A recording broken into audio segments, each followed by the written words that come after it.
Saya seorang polisi yang bertugas di kantor detektif kepolisian Sydney, Australia, ingin menceritakan tentang kasus pembunuhan seorang suami yang sedang tidur di samping istrinya. Kisahnya bermula dari seorang yang bernama Christine Lane, seorang gadis yang berumur 28 tahun yang terbangun dengan kaget. Pintu rumahnya digedor-gedor oleh orang. Ia melirik jam beker, ternyata baru pukul 6.25. Ia melompat dari ranjang lalu mengintip dari jendela. Tanggal 27 Mei tahun 1981 itu cuacanya cerah. Seorang wanita rupawan berambut kemerah-merahan menggedor-gedor pintu rumah Christine di Clark Avenue 41 Sydney, Australia sambil berteriak-teriak histeris. Wanita itu adalah tetangganya yang bernama Pauline Mitchell yang berumur 31 tahun. Ia datang ke rumah Christine Lane bertelanjang kaki dan cuma memakai pakaian tidur yang tidak sampai menutup pinggul. Setelah yakin yang menggedor pintu itu bukan kriminal, Christine berlari membukakan pintu. Pauline segera menubruknya. "Si Jimmy," katanya sambil terseduh-seduh. Entah kenapa dia menggeletak di lantai dekat ranjang dan dari mulutnya keluar darah. Christine Lane menghela tetangganya ke ruang duduk dan menyuruhnya duduk di sofa. Ia sendiri kembali ke muka pintu rumahnya. Pintu rumah di seberangnya dilihatnya terpentang. Setelah ragu-ragu sejenak, ia menyeberangi jalan, memasuki rumah itu dan menuju ke kamar tidur. Tadinya ia ragu-ragu karena mengira jangan-jangan James Mitchell yang berumur 51 tahun itu diserang seseorang, mungkin maling. Mitchell pemilik sejumlah bengkel yang laris itu termasuk orang yang berada kalau tidak mau dikatakan kaya. Di rumah tetangganya itu, Christine Lane tidak melihat tanda-tanda bekas kemasukan maling, tetapi Mitchell dijumpainya terbaring dekat ranjang di kamarnya. Darah mengalir dari mulutnya persis seperti dikatakan oleh istrinya. Darah yang tergenang cukup banyak. Mitchell entah cuma tak sadarkan diri, entah sudah tewas. Ia tergolek, tidak bergerak sedikit pun dan matanya terkatup.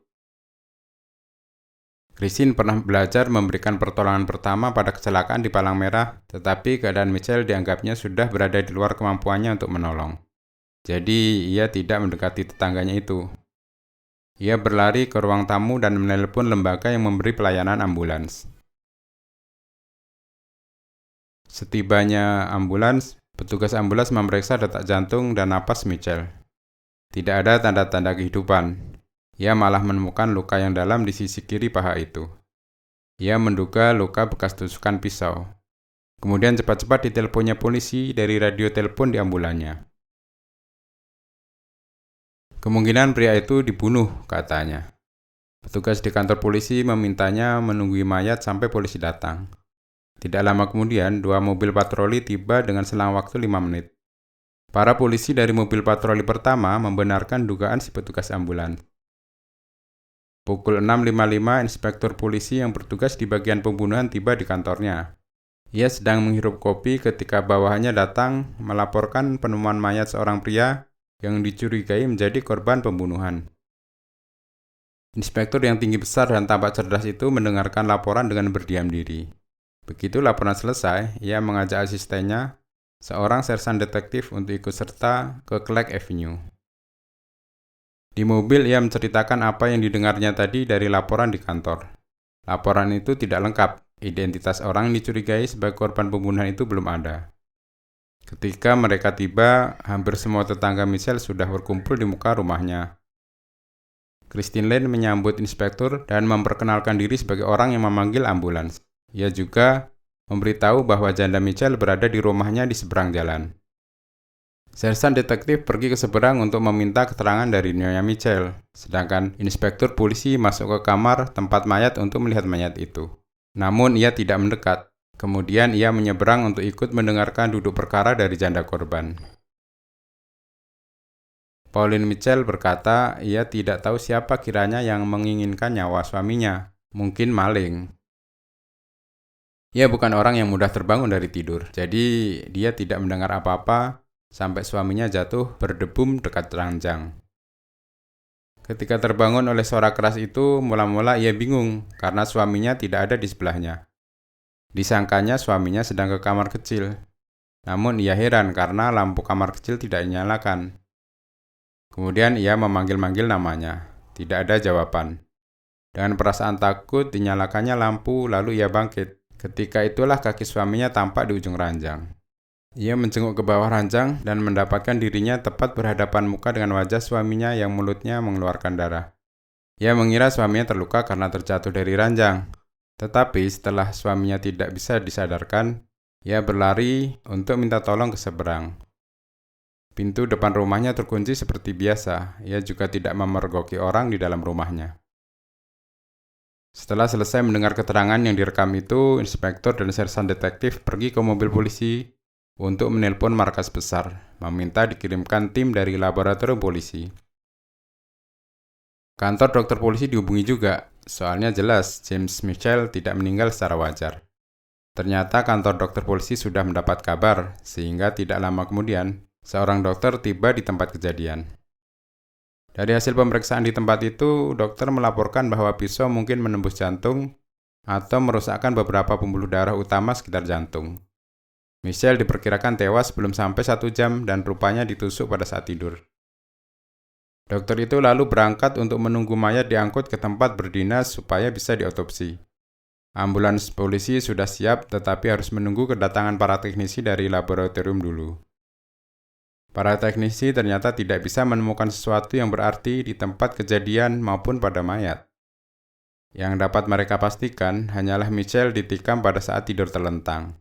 Dalam keadaan sekarat, ia terjerembab ke lantai. Saat itu, dokter keluarga Michelle sudah dipanggil dan ia memberi Nyonya Michelle obat penenang. Jadi, janda itu tidak bisa menemani inspektur memeriksa rumah untuk memberitahu kalau ada benda berharga yang hilang. Tampaknya tak ada yang hilang, sebab sejumlah besar perhiasan Nyonya Michelle kelihatan tidak terganggu. Inspektur tidak heran kalau perampok atau maling masuk ke rumah orang lain, maksudnya pasti untuk mengambil uang atau barang berharga. Mereka mungkin saja membunuh orang kalau kepergok karena khawatir dikenali.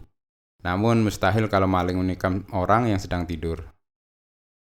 Setelah menyuruh mengangkut mayat ke tempat dokter polisi, ia mengajak asistennya pulang ke kantor. Sebagai langkah pertama, katanya kepada asistennya, bentuk suatu tim untuk menyelidiki hubungan Michelle dengan para karyawannya. Ia pemilik banyak bengkel, mungkin saja sekali-kali ia bertengkar dan kalau-kalau ia menerima ancaman.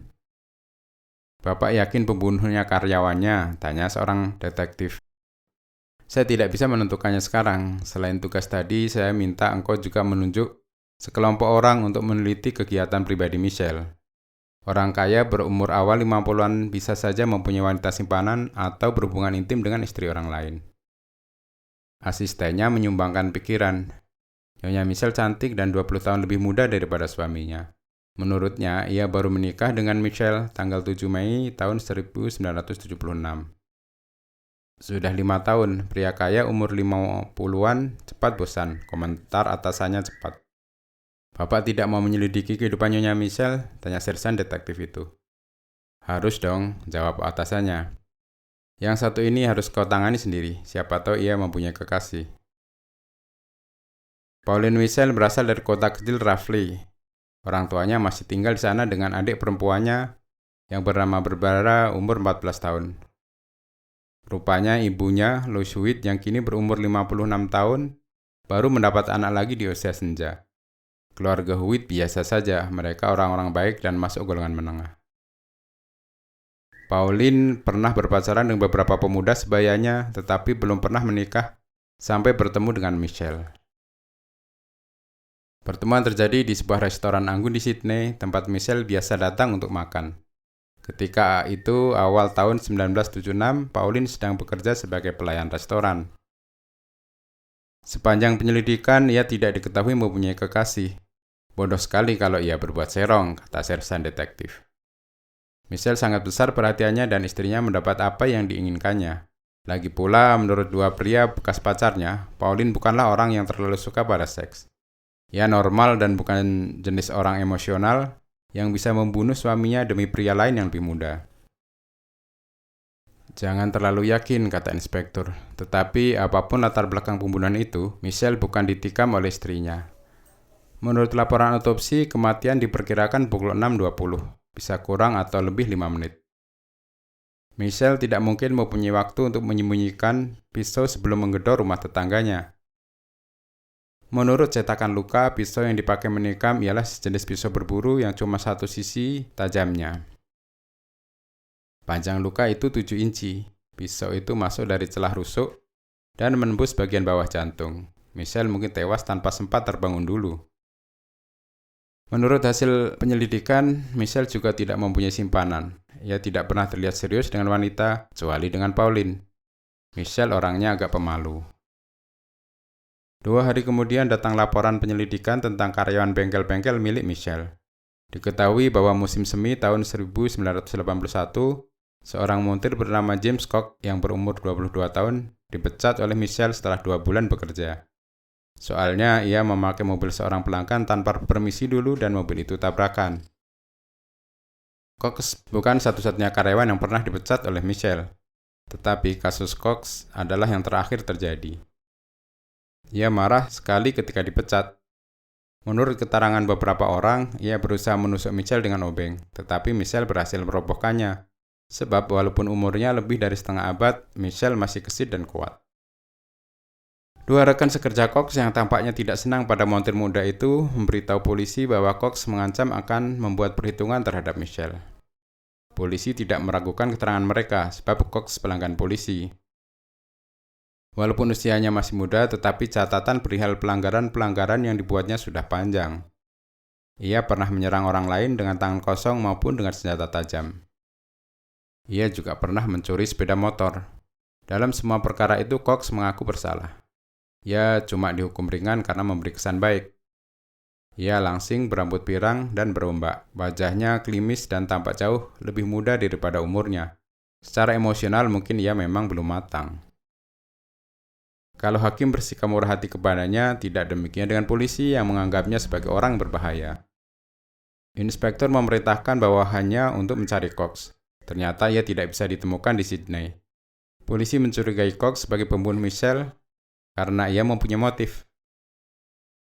Ia bertengkar dengan Michelle belum lama ini. Namanya tercatat pernah melakukan sejumlah pelanggaran. Di antaranya ia diketahui pernah menyerang seseorang dengan pisau. Ia diketahui pernah mencuri. Mungkin saja ia pernah mendapat kesempatan memalsu kunci majikannya ketika bekerja di bengkel Michelle, sebab kunci-kunci rumah disatukan dalam satu gelang dengan kunci kontak mobil. Siapa tahu ia mempergunakan kunci palsu untuk masuk ke rumah bekas majikannya dan menikam sang bekas majikan yang pernah memecatnya itu. Perkara pembunuhan Michelle pun terkatung-katung.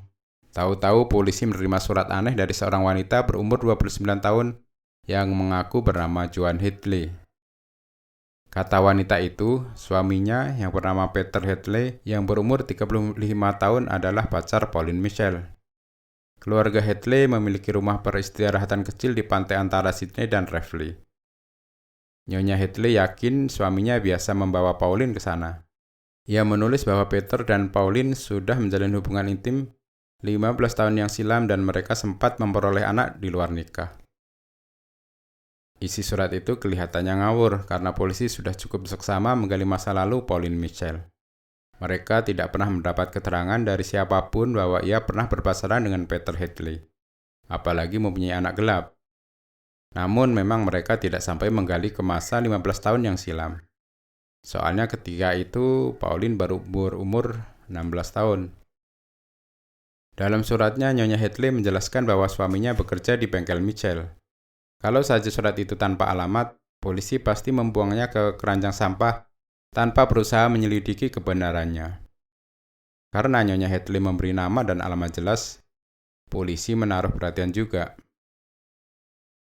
Di salah satu bengkel Michelle ternyata benar ada karyawan lama yang bernama Peter Hadley. Latar belakang Nyonya Hadley diselidiki juga. Diketahui ia ibu rumah tangga baik-baik. Ia yakin betul suaminya berpacaran dengan Pauline ketika Pauline masih remaja dan hubungan itu membuahkan seorang anak. Ia tidak tahu apa yang terjadi dengan anak itu. Ia yakin Pauline membunuh anak gelap itu ketika baru dilahirkan. Katanya yang merisaukannya ialah Peter pernah kelihatan menjemput Pauline dari rumah keluarga Michelle pada saat James Michelle tidak ada di rumah dan kedua orang itu pergi bermobil berdua entah kemana. "Dari mana ibu tahu suami ibu pergi berdua dengan Nyonya Mitchell?" tanya polisi. "Dari teman saya yang bernama Christine Lane." "Christine Lane? Maksud ibu wanita yang tinggal di seberang rumah keluarga Mitchell?" "Ya," kata Nyonya Hadley. Ia pergi ke rumah kecil yang merupakan tempat peristirahatannya dan menemukan bekas-bekas kehadiran seorang wanita di sana. Ia mengira suaminya mengajak Pauline ke sana. Ia yakin Pauline dan Peter merencanakan pembunuhan atas James Mitchell supaya Pauline mendapat warisan yang banyak dari bengkel milik Mitchell. Ia yakin kemudian suaminya akan minta cerai supaya bisa menikah dengan Pauline. Sersan detektif mendatangi Christine Lane untuk meminta penegasan. Menurut tetangga Mitchell itu, ia melihat Hadley 3 kali datang ke rumah seberang saat James Mitchell tidak ada di rumah. Kedatangan yang pertama adalah tanggal 10 Juni tahun 1980. Peristiwa itu tidak ia beritahukan kepada Joan Hadley sebab ia mengira Mitchell menyuruh karyawannya itu datang ke sana untuk mengambil sesuatu. Ketika ia melihat Hadley dan Nyonya Mitchell bermobil berdua, ia jadi curiga. Baru beberapa bulan sebelum pembunuhan terjadi, ia memberitahu Joan Hadley perihal Peter yang dipergokinya 3 kali pergi berdua dengan Nyonya Mitchell pada saat suami wanita itu sedang tidak berada di rumah. "Mengapa ibu tidak memberitahu kami pada saat mayat Pak Mitchell ditemukan?" tanya polisi. "Tapi saya tidak ditanya apa-apa," jawab wanita itu. Polisi sadar bahwa mereka alpa. Christine Lane yang melaporkan penemuan James Mitchell dalam keadaan bergeming tanggal 27 Mei 1981 itu luput dari perhatian polisi. Ia tidak ditanyai perihal tetangganya. Akibatnya, polisi sibuk mencari James Cook di seluruh Australia. "Bawa Peter Hadley ke sini," perintah inspektur. "Apa alasan kita, Pak?" "Kita belum punya bukti bahwa ia terlibat pembunuhan atas Mitchell. Kita bahkan tidak punya bukti bahwa ia terlibat urusan cinta dengan Nyonya Mitchell." Istrinya jelas sangat cemburu pada Pauline Mitchell. Pasti Hadley dan Nyonya Mitchell akan menyangkal kalau ditanyai. "Kau benar.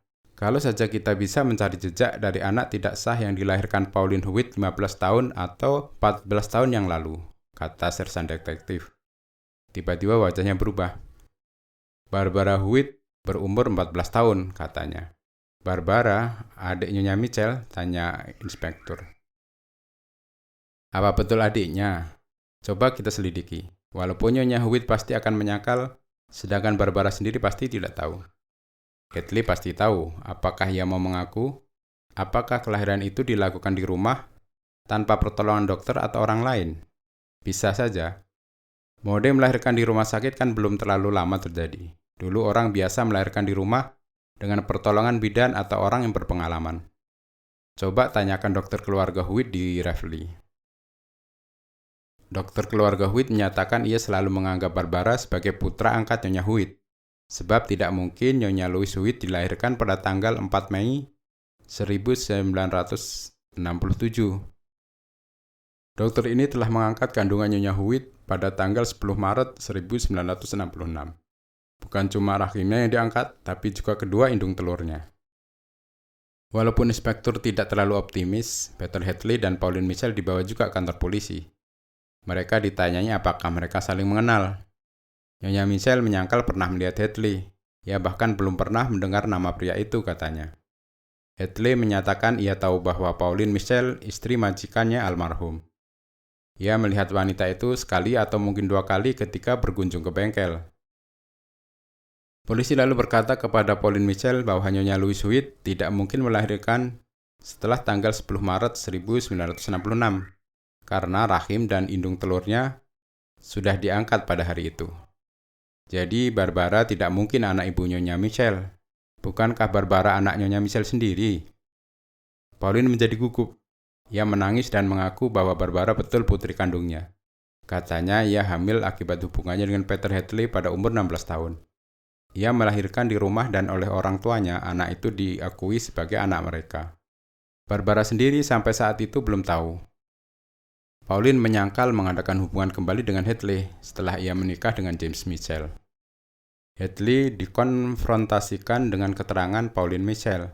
Kata polisi, Hadley memberi keterangan palsu kepada polisi karena menyangkal mengenai Nyonya Mitchell. Hadley terpaksa mengakui bahwa secara tidak terduga-duga, ia bertemu Pauline lagi di pasar swalayan tanggal 10 Juni tahun 1980. Mereka pun menjalin hubungan yang terputus sekitar 15 tahun sebelumnya. Polisi kini mempunyai bukti bahwa baik Peter Hadley maupun Pauline Mitchell berdusta kepada polisi sebelumnya. Hadley dan Nyonya Mitchell dikorek keterangannya dengan cerdik sekali. Akhirnya, Pauline Mitchell tidak berdaya lagi. Ia mengaku Hadley membunuh suaminya. Katanya ia tidak mau berhubungan kembali dengan Hadley, tetapi Hadley mengancam akan membuka rahasia perihal Barbara kepada suaminya sehingga ia terpaksa menuruti keinginan Hadley. Ia takut kalau Mitchell tahu ia akan diceraikan padahal ia tidak mau kehilangan suaminya. Ternyata tindakannya keliru, sebab Hadley tidak puas hanya dengan mengadakan pertemuan intim dengannya di Clark Avenue dan di rumah peristirahatan Hadley, tetapi juga ingin menceraikan istrinya dan menikah dengan Pauline. Karena itulah Hadley membunuh Mitchell. Rekaman pengakuan Nyonya Mitchell diputar di hadapan Hadley. Hadley kalap, ia berteriak-teriak. Katanya bukan dia yang merencanakan pembunuhan atas Mitchell, tetapi Pauline. Katanya, Pauline ingin mewarisi bengkel-bengkel dan uang Mitchell. Ia berjanji akan memberi Hadley bagian apabila Hadley mau membunuh suaminya. Keduanya terus saling menyalahkan. Juri percaya kepada mereka berdua. Tanggal 27 Juli tahun 1981, mereka dinyatakan bersalah dan hakim menjatuhkan hukuman penjara seumur hidup bagi keduanya karena terbukti melakukan pembunuhan yang direncanakan.